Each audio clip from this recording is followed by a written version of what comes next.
Ayan, magandang umaga po mula dito sa Cherry Hill, New Jersey, no? So, ah, yung mga nanood ng vlog na ko kagabi, which is hapon sa Pilipinas, na madaling araw na ako dito sa Amerika na nag-vlog. So ngayon, kagigising ko lang. Anong oras na? 8:53 ng umaga. So, kagigising-gising ko lang talaga. As in. So, gusto kong pag-usapan natin ngayon si Kumaring OFW. Si Kumaring OFW, ng Saudi Arabia yata siya. Marami na yang kinukuda tungkol sa akin in the past. Hindi ko pinapansin.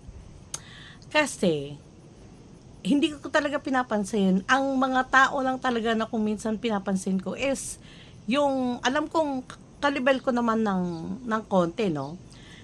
Hindi ko pinapansin si Kumaring OFW kahit marami sa mga subscribers and sa mga nagko-comment na nagsasabi sa akin na binabanatan ako ni Kumaring OFW, hindi ko pinapansin. Dahil 'di ba nga mahirap kasi sabihin, baka sabihin na mapagmataas ako, pero yung antas ng kaalaman niya, hindi ko pwedeng patulan, no? Hindi ako basta-basta pumapatol. Pero this time, bakit ko siya papatulan this time? Kasi this time, hindi naman ako yung pinupunterian niya. Okay? So ngayon, kung ako yung pinupunterian niya, hindi ko siya papatulan. Kasi nga, yun nga ang kagaya ng sabi ko kanina, na hindi magkalibel yung aming antas, no, ng kaalaman. So, hindi ko ibababa ang sarili ko sa mga ganung bagay, lalo na't mga, alam mo naman na walang mga kaalaman masyado yung taong kuda ng kuda tungkol sa akin, so hindi ko siya pinatulan. Pero this time, bakit ko siya papatulan? Kasi ganito. So, dahil nga sa live ni Sir Paul na yung title is tungkol sasagutin daw niya si Kumaring OFW.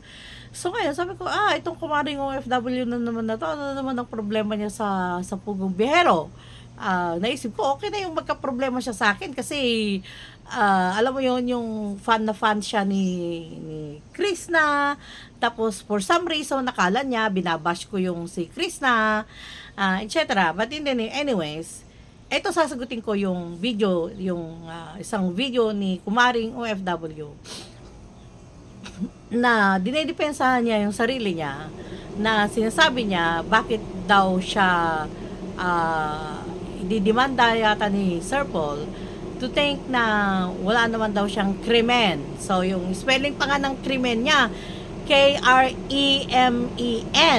no? Ay, ang spelling po ng krimen is K-R-I-M-E-N. Ay, ayun yung sinasabi ko na hindi ako pumapatol sa ganong level. Pero ngayon, papatulan kita, Kumaring OFW, dahil sasagutin ko yung mga sinabi mo. Okay?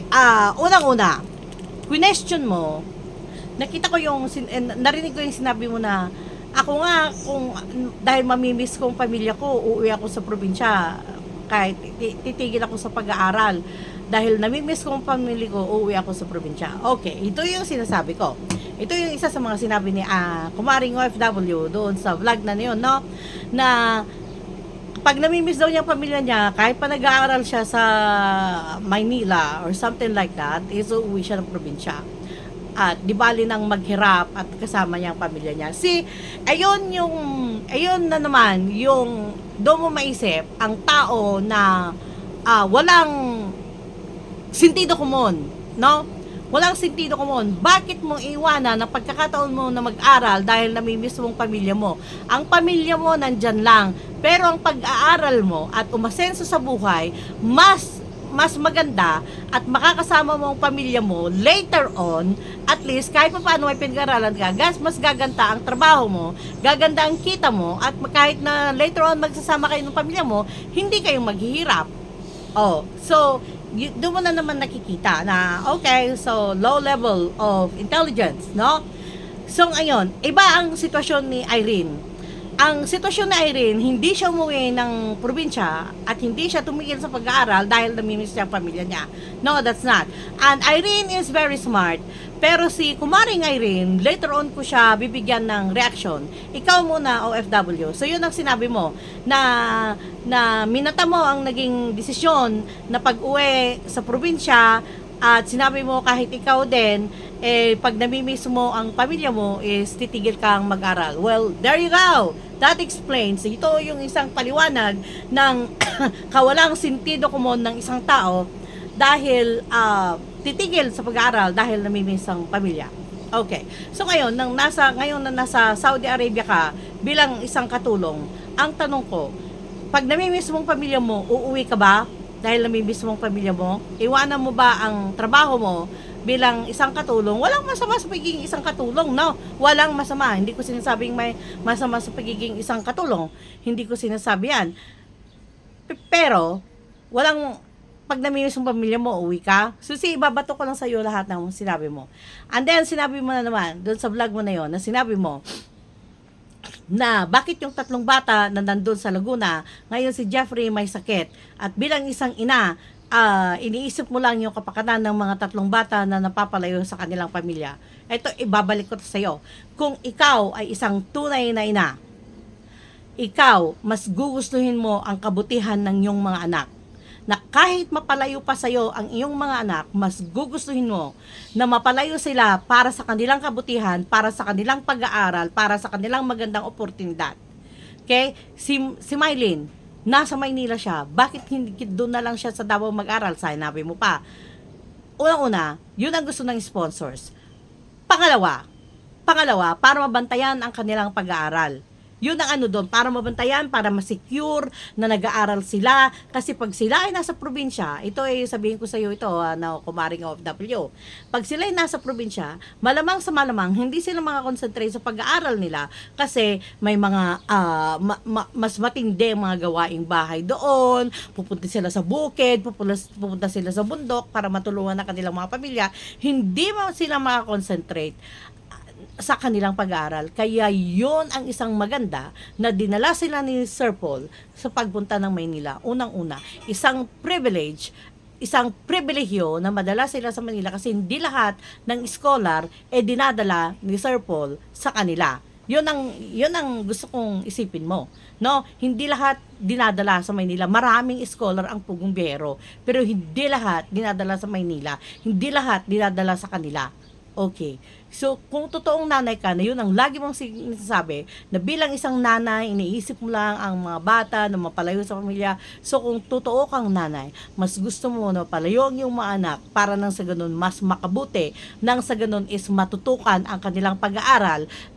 Pero hindi kaya ng utak mong isipin yun. Yun kasi ang hirap sa'yo, Kumaring OFW. Hindi ko minamata ang kawalan mo ng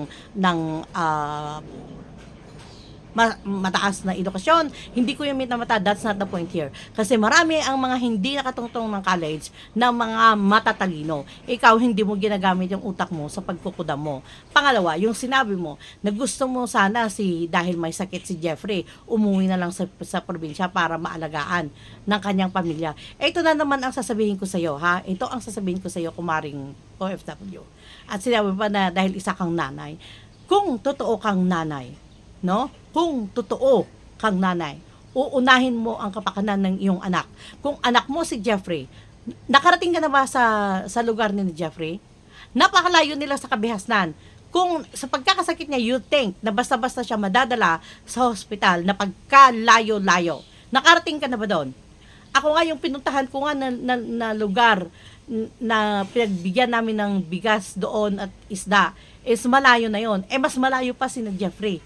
Malayo na yung pinuntahan namin. Kabundukan yan. Pababa, paakyat, paliko, pag ganun, kung ano-anong daan ang pwede mong ang tinatahak ng Pugong Biyahero team. Ngayon, kung dadalhin mo dun si Jeffrey, may sakit siya at mas lalong magkasakit, paano pagdadala sa kanya sa hospital? Samantalang doon sa Maynila, doon sa area ni Sir Paul, mas advanced ang medisina doon, or not necessary advance, pero mas malapit na pagdalhan kay Jeffrey kung kinakailangan niyang ma-hospital at kung kinakailangan niyang magpa-doktor. ikaw, sinasabi yung pagiging nanay ka, hindi ka totoong nanay. Dahil kung ako ang totoong nanay, mas uunahin ko ang kabutihan ng aking anak, kahit pa mamimiss ko yan, kahit pa malalayo ako sa mga aking mga anak, ang importante, mas malagay sila sa mas mabuti na kalalagyan. I don't care, kahit na mamimiss ko sila, nandun sila sa Maynila, nandun ako sa napakaliblib na probinsya, mas gugustuhin ko, ang importante sa akin, makapag-aral sila.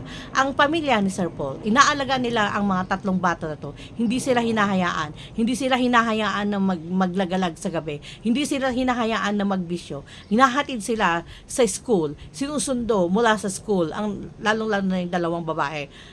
Saan kaya mong gawin yon kung ikaw ang nanay ni Maylin? Hindi, kasi naghahanap ka ng pagkain, naghahanap na may mga ibang mga kapatid, naghahanap ka ng kung anong isasaing nyo mamaya. Yun ang ginagawa ng mga magulang ni Maylin, no? Kahit pa kamo, may sponsor naman sa kanila, it is not enough, because itong mga batang ito, mga anak pa rin sila, at tutulong sila at gagawa sila ng mga bagay para makatulong ang pamilya nila, mawawala ang kanilang konsentrasyon sa kanilang pag-aaral. Kaya ikaw, kumaring OFW, sinasabi ko pa kumaring Irene, sorry.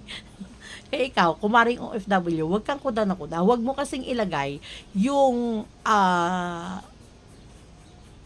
paa mo, huwag mo kasing ilagay ang sarili mo yung sa mga magulang ng mga bata na nasa kinasirpon, at huwag mo ring ilagay ang sarili mo doon sa mga sitwasyon na yon, because hindi kaya, hindi kayang maarok ng utak mo ang kabutihan ng mga presensya ng mga bata doon sa pamilya ni Sir Paul, no? So hopefully, yung lagi mong sinasabi na pagkananay, magpakananay ka, because sa totoo lang, hindi ka nagpapakananay. Iniisip mo lang yung pagiging selfish mo, pagiging makasarili mo. Namimiss ko mga anak ko, then dapat na stay with me. Kung ikaw wala sa probinsya, then I know na ang mga anak mo hindi rin. Imagine yung opportunity ng mga batang ito makapag-aral sa mga mas quality na mga school. Aminin natin na to yon, no? Aminin natin na more quality school.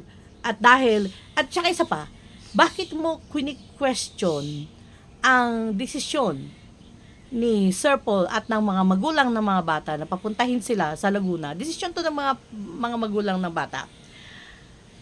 Hindi nga nagque-question yung mga sponsor.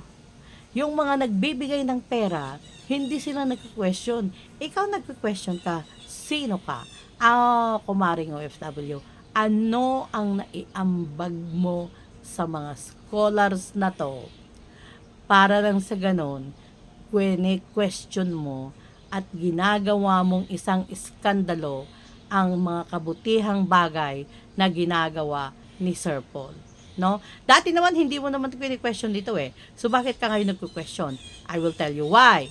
Kasi ang punot dulo ng lahat ng pagiging negatibo mo, kumaring OFW, is because sa paghihiwalay ng Chris Pao. Yun lang ito. Kung hindi dahil sa hiwalay ng Chris Pao, hindi mo question ang mga bagay-bagay na wala ka naman, hindi naman kayang arukin ng utak mo. Kaya tumigil ka na, kumaring OFW. At sana talaga ituloy ni Sir Paul na idemanda ka, no? Sa cyber libel, gaya ng isa sa mga vlog ko, isa ka sa mga example ng mga tao na pwedeng kasuhan ng cyber libel. Ayun lang kasi, ang hirap kasi sa mga tao kasi na hindi kaya ng utak isipin ang mga bagay na bago nagkukuda, walang pamantayan. Yan. Tsaka maling-mali ka talaga. Because you're accusing people of doing child abuse. Inaakusahan mo mga tao na parang ginagawa nila na kinukulong nila tuloy ang mga bata. Iba parang hindi nila binibigyan ng kalayaan ang mga bata. But that's the way na I took. Yun ang nakita ko sa tinatry mo na sinasabi. Yeah? Kaya mag-isip-isip ka, Irene, kung ako sa'yo, Irene naman, ba't ba ako sabi ng Irene? Kumaring yung OFW. Kaya kung ako sa'yo, kinakailangan ko talagang mag-reaction kay Irene. Kaya lagi ko siyang nababanggit. Kung ako sa'yo, kumaring OFW, mag-public apology ka na. Yun ang dapat mong gawin. Tawagan mo si Sir Paul, mag-sorry ka, and then mag-public apology ka. That's the best. Kasi matatalo ka. Kung ikakaso ko talaga ng Pugong Biyahero Team, talong-talo ka. Pati yung mga magulang ng mga bata, they can. Pwede silang kasuhan ka. No? Bye.